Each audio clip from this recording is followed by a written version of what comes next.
നീ എന്താ മാറിയിരിക്കണ വാടാ. അപ്പോഴത്തെ ഈ വെള്ളോടി നിർത്തിയെന്ന് പറഞ്ഞിട്ട് പണ്ടത്തെ പോലത്തെ വെള്ളോടി ഇല്ല എനിക്കിപ്പം. അതുകൊണ്ടല്ലേ ഞാൻ വൈകുന്നേരം മീൻ പിടിക്കാൻ വേണ്ടി പോണത്.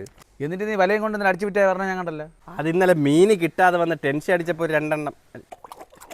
നീ ഇതിനിടയ്ക്ക് ആശുപത്രി അഡ്മിറ്റ് ആയെന്ന് പറഞ്ഞ്. അത് ഇടയ്ക്ക് എനിക്ക് BP കുറഞ്ഞ. അത് എങ്ങനെ കുറഞ്ഞെന്ന് ആലോചിച്ച് ടെൻഷൻ അടിച്ച് BP കൂടി ആശുപത്രിയിലായതാ. ഇന്ന് അടി. എനിക്ക് വേണ്ട.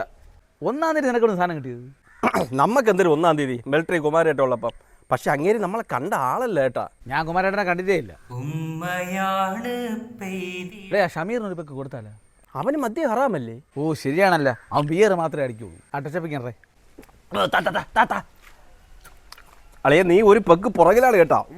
അത് കുഴപ്പമില്ല, 2 പെക്ക് ഞാൻ ഒരുമിച്ച് അടിച്ചോളാം. എന്നാ എനിക്കൊന്നും ആവൂലളിയാ. പക്ഷെ ഞാൻ ഈ ഷമീറിനെ ഒന്നിനും കൂട്ടൂല കേട്ടാ. അത് പണ്ട് എവന്റെ അടുത്ത് എൻ്റെ അമ്മ പറഞ്ഞടാ, കോഴി ഭയങ്കര അട, ഇത്തിരി വെള്ളത്തിൽ മുക്കി അട മാറ്റി തരാൻ. എവ അതിനെ മുക്കി കൊന്നടാ. നീ ഇത് വാരി തിന്നല്ലേ, സാധനം തിന്നില്ലേ ഇവിടെ. അതെന്ത് നിന്റെ അമ്മ നിന്നെ ഏൽപ്പിക്കാത്തത്? ഇങ്ങനെയുള്ള കാര്യങ്ങൾ അമ്മ എന്നെ ഏൽപ്പിക്കില്ല. ഒരു ദിവസം അപ്പുറത്തെ കോഴി വന്ന് നമ്മളെ കോഴിയിലെ ചോറ് തന്നെ അമ്മ പറഞ്ഞ് എറിഞ്ഞ് ഒട്ടിക്കും. ഞാൻ ഒരു 1.5 ഇഞ്ച് മെറ്റിലെടുത്ത് ഒരൊറ്റ എറി 3 കോഴി സ്പോട്ട് എടുത്ത്. ഈ റെസ്റ്റോറന്റ് അസോസിയേഷന്റെ പരിധിയിലിരുന്ന് മദ്യപാനം പാടില്ലെന്ന് ഞാൻ പറഞ്ഞിട്ടുണ്ടോ?